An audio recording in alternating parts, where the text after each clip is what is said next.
தமிழக வெற்றி கழகத்தை தூள் தூளாக்கக்கூடிய இயக்கம் திராவிட முன்னேற்றக் கழகம் என திண்டுக்கல் லியோனி விஜயை கடுமையாக சாடியுள்ளார்.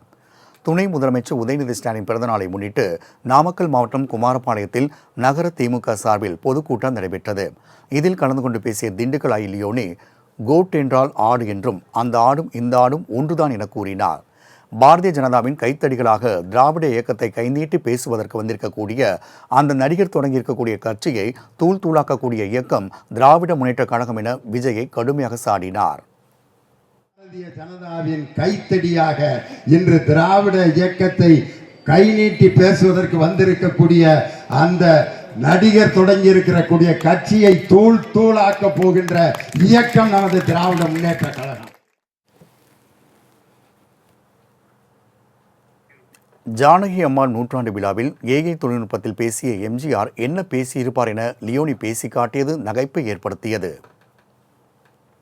தொழில்நுட்பத்தில் பேச வைக்கிறாங்க. இது ஜானகி அம்மாவோட அந்த நூற்றாண்டு விழாவில் உண்மையிலே எம்ஜிஆர் என்ன பேசியிருப்பார் நினைக்கிறீங்க? 10 முறை தோற்க வைத்து கழுத டான்ஸ் கட்டரும்பான கதையாக 11 தொகுதியில் டெபாசிட் போற அளவிற்கு இந்த கட்சி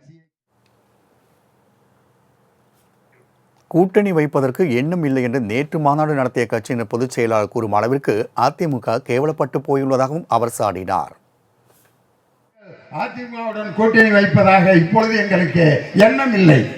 கொடுமைய எவ்வளவு காலம் ஆட்சியில் இருந்த ஒரு கட்சியை பார்த்து நேற்று மாநாடு நடத்தின ஒரு கட்சியினுடைய பொதுச் செயலாளர் நாங்க கூட்டணி வைக்கிறதுக்கு எங்களுக்கு ஐடியா இல்லைன்னு சொல்ற அளவுக்கு உங்களுடைய கட்சி கேவல.